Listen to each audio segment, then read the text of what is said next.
22 लाख बच्चों में आपने पूरे साल सुना होगा कितने बच्चे कोटा में आत्महत्या कर लेते हैं सिर्फ इस टेंशन में कि कैसे परीक्षा निकलेगी।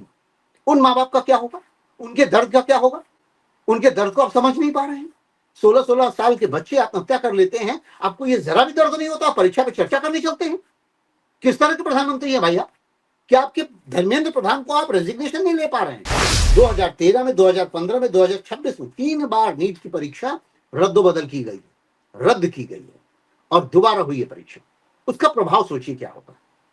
आज की डेट में जो 22 लाख बच्चे तैयारी करके परीक्षा दे करके आते हैं, ये केंद्र प्रकारण अपनी हुज्जत के साथ जाते हैं, परीक्षा देते हैं, और उस परीक्षा को देने में आप जानते हैं 3 मई को परीक्षा हुई है, ठीक ठाक गर्मी, आंधी तूफान जिन क्षेत्रों में आया उनकी बात नहीं कर रहा हूं, उसमें भी कैसे पहुंचते हैं बच्चे, आप ये सोचिए। परीक्षा केंद्रों पे पहुंचना, समय से पहुंचकर पेपर देना, पेपर के घंटों का पेपर सॉल्व करना, 180 प्रश्नों को सॉल्व करके वहां से निकल करके बाहर आना।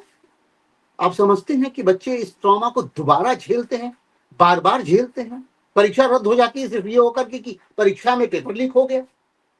पेपर लीक जैसी घटना को आप रोक नहीं पाते हैं। भारतीय जनता पार्टी, भारतीय जुलूस पार्टी क्या है? भारत बेचो पार्टी क्या है? ये जो पहले होते थे, जो पहले घोटाले होते थे, उन्हीं को आरोप लगा के आप यहां आए और अब आप उसमें भी फंसे हुए हैं।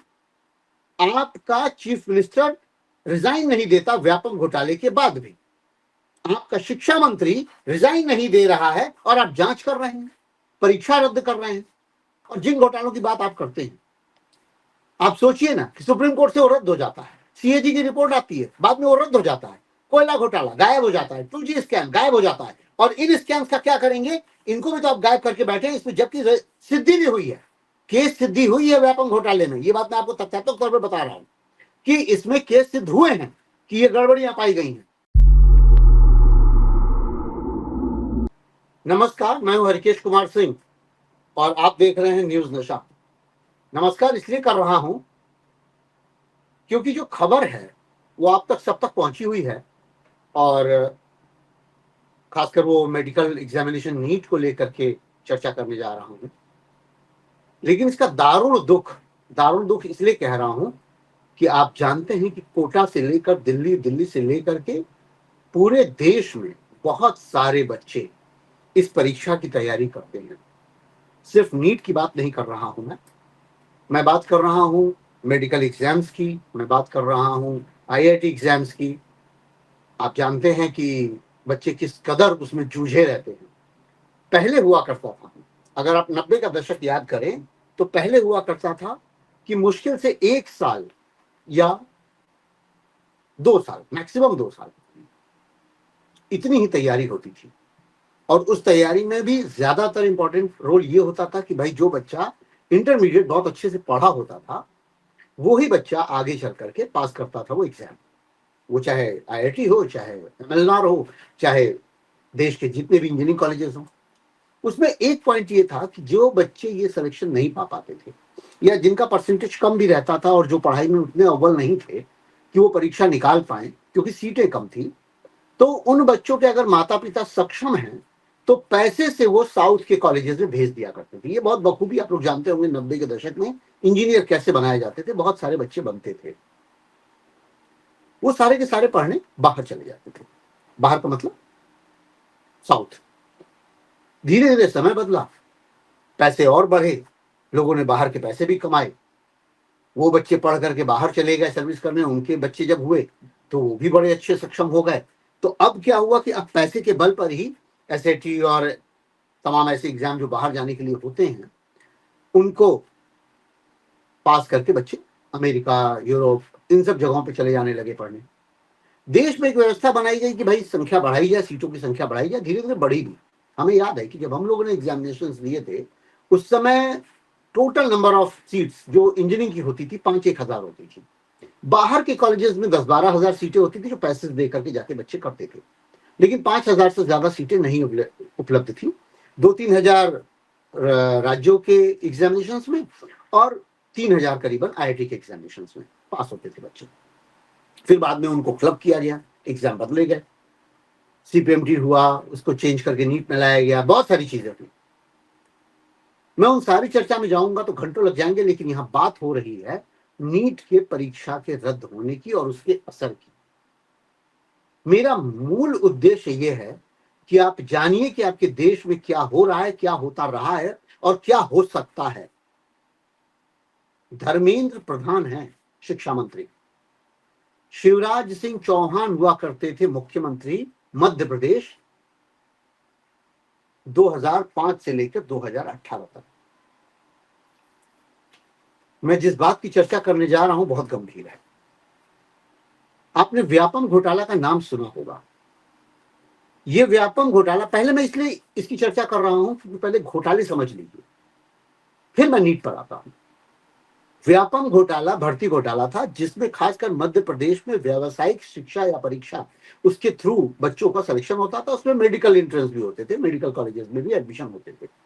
ये सारा परीक्षा की व्यवस्था और ये सब होना उस राज्य के अधिभार में था या वो देखरेख होती थी। शिवराज सिंह, आप मुख्यमंत्री समझ रहे हैं, उस समय हुआ करते थे चीफ मिनिस्टर, जो आजकल कृषि मंत्री हैं केंद्र में। इनके समय में ये परीक्षा की तरीका ये था, उस परीक्षा में धांधली होती और उस धांधली में तकरीबन 55 लोगों की रिपोर्ट है कि मृत पाए गए। उन घोटाले में जुड़े हुए लोगों में जो उसकी जांच कर रहे थे, जो उसकी रिपोर्टिंग कर रहे थे, जो कुछ भी कर रहे थे, उसके लिए 55 लोगों के मृत पाए जाने की खबरें थी, सूचनाएं थी। और रोजाना ये बात आती थी कि फला व्यक्ति मरा है, तो कैसे मरा है, तो पता लगता था कि अप्राकृतिक तौर से मरा है। कभी जहर खा के मर गया है, किसी ने उसको जहर दे दिया है, कोई रोड एक्सीडेंट में मर जाता था, कोई ट्रेन में एक्सीडेंट में मर जाता था, कोई बाथरूम में मृत पाया जाता था, कोई ट्रेन के उस पर चलते वक्त कहीं गिर जाता था सोते सोते। मैं समझ नहीं पाता था उस वक्त की डिप्टी एसपी रैंक का कोई व्यक्ति अगर ट्रेन में सोया सोया मर जा रहा है, ये कैसे संभव था कि जबकि वो उसी जांच से जुड़ा था। एसटीएफ, एसआईटी सब जांच के लिए तैनात किए गए थे, बावजूद इसके ये होता था। व्यापम घोटाला एक बहुत बड़ा घोटाला था जिसमें माना जाता है कि कई 100 करोड़ या 1000 करोड़ के आसपास की घोटालेबाजी हुई थी। होता क्या था? होता यह था कि अमीर परिवार के बच्चों को सिलेक्शन देने के लिए मेडिकल में उनके लिए व्यवस्था की गई थी, पैसा लिया जाना होता था। आज भी आप जानते हैं कि मेडिकल में अगर आप ज्वाइन करने जाएं तो उन बच्चों को पैसा जो देना होता है वो कितना देना होता है। इंजीनियरिंग कॉलेजेस में जब जाते थे बच्चे तो 80-80 हजार उस समय लगा करता था। 90 के दशक की बात बता रहा हूं, आज की बात नहीं कर रहा हूं। 1 लाख 2 लाख इस तरह की फीस लगती थी। और आज भी आप इंजीनियरिंग कॉलेज में ज्वाइन कराने तो 40 लाख 20 लाख 30 लाख जैसा पैसा लगता है, तब आप इंजीनियरिंग करा पाते हैं। मेडिकल में जस्ट इसका 4 गुना 5 गुना हो जाता है। 1 करोड़ 2 करोड़ 3 करोड़, अगर एमडी आईएमएस करा रहे हैं तो 8-8 करोड़ रुपए लगते हैं। आपको ये सुन करके चौंक, मतलब लाजमी है चौंकना, लेकिन मैं ये बात कह रहा हूं कि इन परिस्थितियों में होता क्या था। होता ये था कि भाई एक एग्जामिनेशन हो रहा है, बड़ा पैसे वाला व्यक्ति है, व्यापम घोटाले में, व्यापम घोटाले की बात कर रहा हूं। एक व्यक्ति को ले आया गया, उसके बच्चे को लाया गया, उसके बच्चे को ला करके 2 करोड़ रुपए लिया गया, उसको नौकरी दे दी गई या मेडिकल कॉलेज में एंट्रेंस के थ्रू एग्जामिनेशन में उसको पास करा दिया गया। कराते कैसे थे? डमी कैंडिडेट होते थे जो उनके नाम पर परीक्षा देते थे। फोटो बदल दी गई, चीजें बदल दी गई, परीक्षा वो बच्चा दे रहा है जो तेज है, जो पास कर सकता है। थोड़ा तरीका है कि पास कराया जा रहा है, लेकिन पास कौन कर रहा है और पास कराया किसको जा रहा है, तो इन दोनों में गफलत करके काम कर लिया जाता था। एक घटना ये होती थी डमी परीक्षार्थियों के थ्रू। दूसरी बात होती थी सीधे सीधे पैसे के थ्रू, नाम रोल नंबर परीक्षा के बाद पेपर का वो बदल करके और सारी चीजें ओएमआर शीट में गफलत करके पास कर लिया गया। आपने अभी हाल में एक मूवी देखी होगी पटना शुक्ला, देखिएगा, जरूर देखिएगा पटना शुक्ला मूवी, उसमें यही बातें बहुत अच्छे तरीके से चिन्हित की गई। ये होता था व्यापम घोटाला, और 2009 से 2013 के बीच में कई 100 करोड़ का घोटाला हुआ है। मुख्यमंत्री शिवराज सिंह चौहान, राज्यपाल राम नरेश यादव आजमगढ़ के थे, ये राज्यपाल थे। इनका बेटा भी मर जाता है, शैलेश यादव। एक पत्रकार मरता है, अक्षय सिंह। आप सोचिएगा, कहने का तात्पर्य यह है कि ये मर भी गए, जांच भी हुई, निकला भी कुछ नहीं, क्या हुआ कुछ पता नहीं, केंद्र में पहुंच गया शिवराज सिंह चौहान और कोई आरोप नहीं, आरोप से बरी नहीं। कोई भी रेजिग्नेशन नहीं, रेजिग्नेशन भी हुआ या बदला भी गया तब जब ये हुआ कि मध्य प्रदेश जीतेंगे या नहीं जीतेंगे, तो नरेंद्र मोदी जी ने उनको बदल करके किसी और को चीफ मिनिस्टर बना दिया। आप समझिएगा बात को कि ये घटना थी व्यापम घोटाला, और पूरा व्यापम घोटाला व्यापक तरीके से घोटाले के तरीके पे किया गया और होता गया। अब आते हैं हम नीट की परीक्षा पर, जिसमें लाखों खर्च करके बच्चे जाके एग्जाम देते हैं। किसी के होने से किसी का नुकसान नहीं होता है, लेकिन किसी के होने से किसी का होना रुक जाए तो नुकसान होता है। ये समझिएगा, मेरा होना या ना होना एक घटना है, लेकिन किसी के होने की वजह से मैं ना हूं, ये दूसरी घटना है। और यही है घोटाला। नीट की परीक्षा में भी यही होता आ रहा है और हो रहा है। 2013 में, 2015 में, 2026 में 3 बार नीट की परीक्षा रद्दोबदल की गई, रद्द की गई है और दोबारा हुई है परीक्षा। उसका प्रभाव सोचिए क्या होता है। आज की डेट में जो 22 लाख बच्चे तैयारी करके परीक्षा दे करके आते हैं, ये इनके प्रकारण अपनी हुज्जत के साथ जाते हैं, परीक्षा देते हैं, और उस परीक्षा को देने में आप जानते हैं 3 मई को परीक्षा हुई है, ठीक ठाक गर्मी, आंधी तूफान जिन क्षेत्रों में आया उनकी बात नहीं कर रहा हूं, उसमें भी कैसे पहुंचते हैं बच्चे, आप ये सोचिए। परीक्षा केंद्रों पर पहुंचना, समय से पहुंचकर पेपर देना, पेपर के घंटों का पेपर सॉल्व करना, 180 प्रश्नों को सॉल्व करके वहां से निकल करके बाहर आना। आप समझते हैं कि बच्चे इस ट्रॉमा को दोबारा झेलते हैं, बार बार झेलते हैं। परीक्षा रद्द हो जाती है सिर्फ ये होकर के कि परीक्षा में पेपर लीक हो गया। पेपर लीक जैसी घटना को आप रोक नहीं पाते हैं। आप वहीं पर देखिए, आईआईटी एग्जामिनेशंस का कोई पेपर लीक कभी नहीं सुनते हैं आप। आईआईटी एग्जामिनेशंस जो होते हैं उनके परीक्षा में पेपर कभी लीक ही नहीं होता, सुनने में नहीं आता है। क्यों? क्योंकि एक संस्था कराती है और संस्था बहुत स्ट्रिक्ट है। वो जो कानपुर आईआईटी कानपुर या दिल्ली आईआईटी या बॉम्बे आईआईटी जो भी उसको वहन करता है करवाने के लिए, वो कितना कितना संजीदा होता है उन बच्चों की परीक्षा को लेकर के कि वो पेपर तो छोड़िए, सवाल तक लीक नहीं होते। यहां सुनने में आ रहा है 135 क्वेश्चन उससे बाहर आए हैं। अब कारणकारी गिनाए जा रहे हैं। कारणकारी क्या बेचते हैं कि किसी ने पर्चे को छपने से पहले निकाल लिया, इसमें कोई और माफियागिरी नहीं हुई है, किसी तरह का कोई सेंटर से लीक नहीं हुआ है, किसी तरह का किसी प्रोफेसर या लेक्चरर से नहीं हुआ। माय फुट हुआ नहीं है, मतलब जो हुआ है वो रोका नहीं जा पा रहा है। ये कम बड़ी समस्या है। इस देश की समस्या को समझ नहीं रहे। 22 लाख बच्चों में आपने पूरे साल सुना होगा कितने बच्चे कोटा में आत्महत्या कर लेते हैं सिर्फ इस टेंशन में कि कैसे परीक्षा निकलेगी। उन माँ बाप का क्या होगा, उनके दर्द का क्या होगा? उनके दर्द को आप समझ नहीं पा रहे हैं। 16-16 साल के बच्चे आत्महत्या कर लेते हैं, आपको ये जरा भी दर्द नहीं होता? परीक्षा पे चर्चा करने चलते हैं। किस तरह के प्रधानमंत्री है भैया? क्या आपके धर्मेंद्र प्रधान को आप रेजिग्नेशन नहीं ले पा रहे हैं? खबर सुनिएगा, बहुत अच्छे से पढ़ के सुना देता हूं। नीट में धांधली की गहन जांच की जाएगी, एनटीए। ये कल की बात है, आज रद्द हो गई है। राष्ट्रीय परीक्षा एजेंसी ने कहा है कि नीट 2026 का आयोजन पूरी तरह सुरक्षा प्रोटोकॉल के तहत किया गया। किसकी सुरक्षा? बाहर प्रांगण में सुरक्षा, टीचर्स की सुरक्षा, स्टूडेंट्स की सुरक्षा, कि परीक्षा पेपर की सुरक्षा, लीक होने से बचाने की सुरक्षा? कहां से पेपर लीक हो गया, कैसे हो गया, कौन सी सुरक्षा थी ये? अगली लाइन सुनिएगा। एजेंसी ने कहा कि राजस्थान एसओजी द्वारा की जा रही जांच में पूरा सहयोग किया जा रहा है। एनटीए ने 3 मई को नीट का आयोजन किया था। रविवार को एक्स पोस्ट में एनटीए ने कहा कि प्रश्न पत्रों को जीपीएस ट्रैकिंग लगे वाहनों में ले जाया गया था।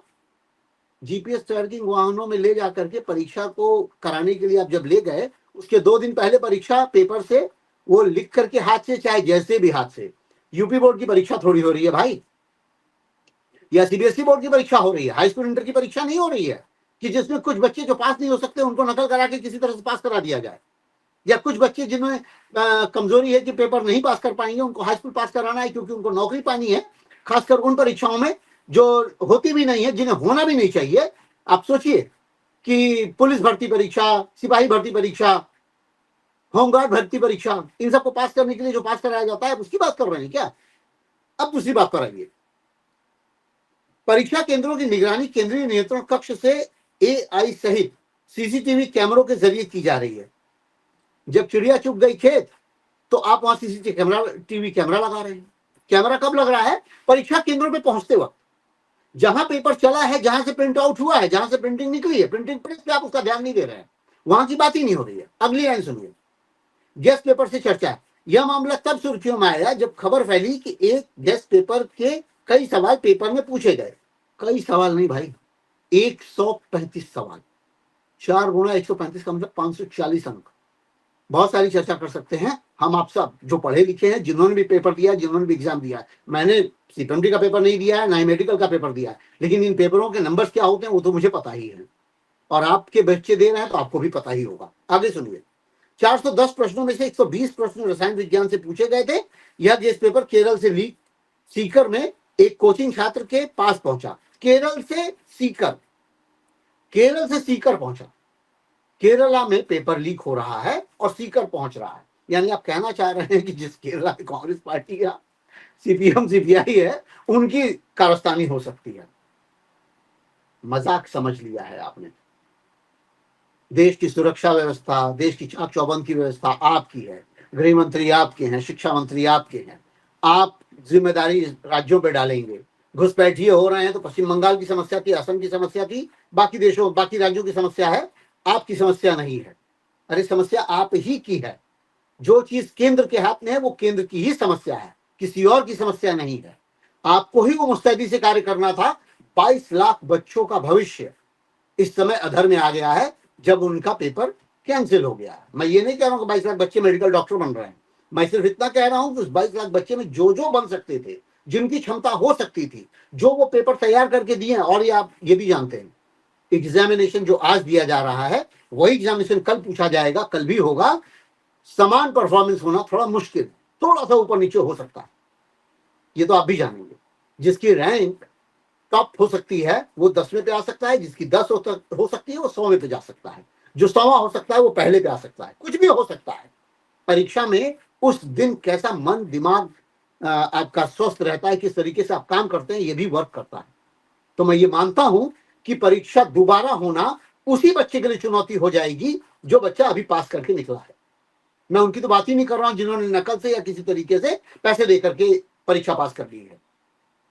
अब सोचिए जरा, मैं ये सोचने हैरत में पड़ जाता हूं कि इतनी बड़ी परीक्षा होती है। और 2024 की घटना बता दूं, किसी कोचिंग इंस्टीट्यूट के किसी परीक्षा टीचर से ही मेरी बात हो रही थी, शिक्षक से बात हो रही थी। उसका ही स्टेटमेंट था कि सर 62 बच्चे एक साथ फर्स्ट रैंक पर आए हुए हैं, मतलब 100 परसेंटाइल पाए हुए हैं। गंभीर विषय सुनिएगा, 62 बच्चे 62 बच्चे 100% परसेंटाइल लेकर के पास हुए 2024 की नीट परीक्षा में। गड़बड़ी ये थी, एक ही सेंटर से 50 से ज्यादा बच्चे सेलेक्ट हुए थे और ये अनुमान लगाया जा रहा था कि ये परीक्षा उनके लिए लीक की गई है। सवाल उठा, तमाम क्वेश्चंस उठे, लेकिन बात बनी नहीं, बात सिरे से खारिज हो गई। मैं कह रहा हूं 2 करोड़ रुपया 50 बच्चों के लिए 100 करोड़ के बराबर हुआ कि नहीं हुआ। और ऐसे कितने 100 बच्चे, क्या सीट इसलिए बढ़ाई गई है कि इन सीटों के मानंद या इनके पीछे उन अमीर जादों को या अमीर बच्चों को जो नहीं बन पाते, अमीर ज्यादा कहना मेरे लिए बुरा लगता है क्योंकि अमीर जो है वो है, जो पैसे वाला है वो है, वो पैसे से अगर सीट खरीद सकता है तो खरीद रहा है, लेकिन खरीदवा कौन रहा है? धर्मेंद्र प्रधान। बेच कौन रहा है? हमारा शिक्षा मंत्री। खरीद अमीर रहे हैं जरूर भाई, एक कॉलेज बना दो ना, एक मेडिकल कॉलेज खोलो जिसकी परीक्षा नहीं होगी, उसमें जो पैसा लेकर आएगा 2 करोड़ देगा, उसका एडमिशन कर देंगे। कितना सामान्य सी बात है। 2 मेडिकल कॉलेज ऐसे खोलिए जिसमें सिर्फ पैसे के बल पे स्टूडेंट्स होंगे, किसी चीज की जरूरत नहीं है, ना परीक्षा की, न टेंशन की, न तनाव की, कुछ की जरूरत नहीं। चुपचाप आइए, 2 करोड़ दीजिए और जाके परीक्षा भी मत दीजिए, सीधे आके एडमिशन लीजिए, मेडिकल का वो काम करिए। हम भी तो जानेंगे ना कि कम से कम इस कॉलेज के वो बच्चे हैं जो ये मेडिकल डॉक्टर बनकर के यहाँ आ रहे हैं। हमें इलाज कराना है नहीं कराना है, बात की बात देखेंगे। आरक्षण की बात करते हैं आप, तमाम ऐसे ब्राह्मणवादी मिल जाएंगे जो इस बात की बात करेंगे कि आरक्षण लागू होता है, उनसे कैसे इलाज कराएं।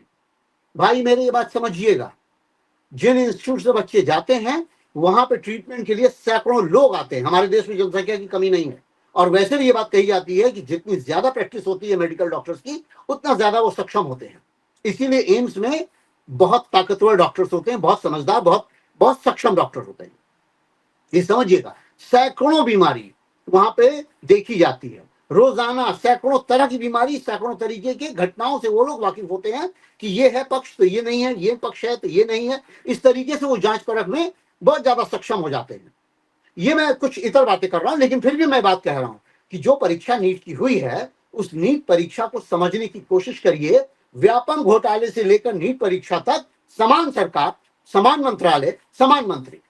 भारतीय जनता पार्टी, भारतीय जनता पार्टी, भारतीय जुलूस पार्टी क्या है? भारत बेचो पार्टी क्या है? ये जो पहले होते थे, जो पहले घोटाले होते थे, उन्हीं को आरोप लगा के आप यहां आए और अब आप उसमें भी फंसे हुए हैं। आपका चीफ मिनिस्टर रिजाइन नहीं देता व्यापम घोटाले के बाद भी, आपका शिक्षा मंत्री रिजाइन नहीं दे रहा है और आप जांच कर रहे हैं, परीक्षा रद्द कर रहे हैं। मैं कह रहा हूं 22 लाख बच्चे अगर दिल्ली में घेर लें तो आपका क्या हश्र होगा? सोचिए जरा उन बच्चों की हालत क्या है, कहां कहां से आकर के परीक्षा देते हैं। लगातार मैं यही बात कहना चाह रहा हूं कि भाई 2013, 2015, 2026 3 बार रद्द हो चुकी है। 13 में निश्चित तौर पर कांग्रेस की गवर्नमेंट थी, उस समय भी बर्बादी हालत थी और वो रद्द होना वो भी बुरा था। मैं ये भी मानता हूं कि जो भी घोटाले, जो भी चीजें होती हैं, और जिन घोटालों की बात आप करते हैं, आप सोचिए ना कि सुप्रीम कोर्ट से वो रद्द हो जाता है, सीएजी की रिपोर्ट आती है, बाद में वो रद्द हो जाता है, कोयला घोटाला गायब हो जाता है, 2G स्कैम गायब हो जाता है। और इन स्कैम्स का क्या करेंगे? इनको भी तो आप गायब करके बैठे हैं। इसमें जबकि सिद्धि भी हुई है, केस सिद्धि हुई है व्यापम घोटाले में। ये बात मैं आपको तथ्यात्मक तौर पर बता रहा हूं कि इसमें केस सिद्ध हुए हैं कि ये गड़बड़ियां पाई गई हैं। मौतों का आंकड़ों का कुछ पता नहीं चला है। अब प्राकृतिक मौत क्या होती है जांच करेंगे ना, किस तरह का जहर, कैसे मारा गया, कैसे ट्रेन से गिरा। कोई एसआईटी की जांच करता हुआ व्यक्ति मारा जाए, कैसे मर जा रहा है, समझना होगा आपको और हमको और इस देश को। मेरा उद्वेलन, मेरा गुस्सा, मेरी सारी चीजें इस बात को लेकर हैं कि एक बात को आप एक तरीके से देखते हैं, दूसरे हिस्से को कैसे नहीं देख पाते हैं। आप देखिए, बहुत जरूरी है देखना। ऐसी खबरों के लिए देखते रहिए न्यूज़ नशा। नमस्कार। और आप हमसे जुड़े रहने के लिए सब्सक्राइब करें YouTube पर, फॉलो करें Twitter पर और लाइक करें Facebook पर। और ज्यादा जानकारी के लिए आपको टाइप करना होगा सिर्फ न्यूज़ नशा।